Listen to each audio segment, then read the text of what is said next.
What do we know about goalies? Nothing. What are we going to do? Rank them anyway. Brought to you by Sports Interaction. Get in on the action with Sports Interaction. It's in the name. SportsInteraction.com/STPN. Check it out. 19 plus. Please play responsibly. Starting at number 5, Sergei Bobrovsky. Bobrovsky, he's on the case. Well, he was in the playoffs anyway. His regular season numbers were pretty mediocre. And by mediocre, I mean barely backup territory. I got to look down at these. 901 save percentage. That's good enough for 38th in the league for goalies that have played over 20 games. His goals against average was a 307. That's good enough for 38th in the league for goalies who have played more than 20 games. So why the hell is he here?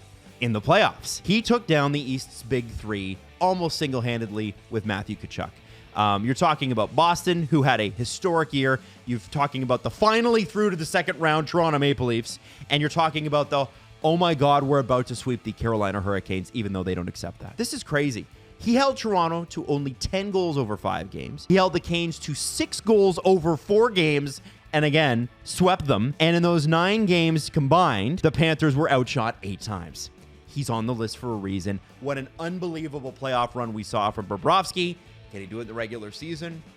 Who knows? Number 4, Jay Gottinger. Listen, the thing that we love most about otters is they hold hands when they sleep. Aren't they adorable? Aww. Jay Gottinger, he holds the star's hand, and he puts opponents to sleep. But it's more like a sleeper chokehold because he's going to stop every puck. Everybody sees the Dallas Stars as like a defense first. Everybody hold the line. Yeah, not anymore. He took 1,776 shots last year. That's good enough for 8th in the league. That's a lot. And for my American friends, 1,776, you could say Jay Gottinger is the defender of freedom in the Lone Star State. I pledge allegiance to the flag. Go with the Eagle sound thing, okay? To the United Jake of America at number 4. Terrible history joke, but I'm going with it anyway. Number 3, Connor Hellebuyck. I'll be honest with you here. This is my favorite goalie in the NHL. He has ice in his veins, and he often lifts a very atrocious Winnipeg defense out of very tight situations. If the Jets played any team defense, they probably would have won a cup in the last half decade. Since they don't, he's the last line. And here's I got some crazy stats on this guy. He took the 3rd most amount of shots in the entire NHL last year. He still finished top 5 in save percentage. He's consistent. He's awesome. And the Jets are not a playoff team in any regard without Connor Hellebuyck, which makes it odd because if they do trade him this offseason, I don't know what they're going to do without him. Number 2, Andre, my chest is bigger than yours, Vasilevskiy. Now, listen, when a team goes to the finals 3 years in a row, as a hockey fan, whether you like that team or not, you see a lot of their players.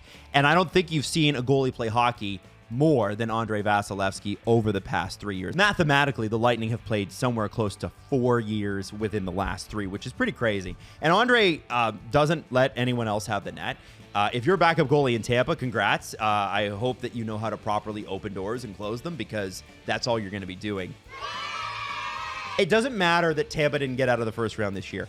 Andrei Vasilevskiy was fantastic again in the regular season, coming off 3 straight cup appearances. And frankly, his team outplayed the Leafs the entire series, probably should have won it, and he was pretty darn good there too. At number 1, Linus Olsen. Duh. This is a guy I've liked for a really, really long time, but I think he was buried on some god-awful teams. And it was actually, I was hoping a few years ago that the Leafs would take a run at him when he became a free agent after the Buffalo Sabres. And instead, we ended up with Matt Murray as our almost starter for most of last year. So, things worked out great for us too. The thing about Linus Olsen, though, that was so impressive in Buffalo is those teams were objectively, and Sabres fans back me up on this one, depressing to watch. You couldn't watch and not feel sad. They were in games that they never really should have been in. And so with a goalie like that, you ask, what would happen if we just put him on a good team? It's a crazy idea, right? Well, in Boston's case, they became historically good. The best regular season team of all time. Now, I think the Florida series would have been a lot different in the playoffs if Linus didn't get injured and, if the coaching staff had moved off of Linus a little bit earlier, put Jeremy Swayman in to close the series out. They were up 3-1. But if you watch Linus Olsen in the regular season and for the first part of that first round, guy was lights out. I mean, it's a bummer what happened in the first round, but sort of that's hockey and that's the breaks. Still, overall, I think he was the greatest goalie on the greatest team in regular season history. And that team would have been pretty good without him.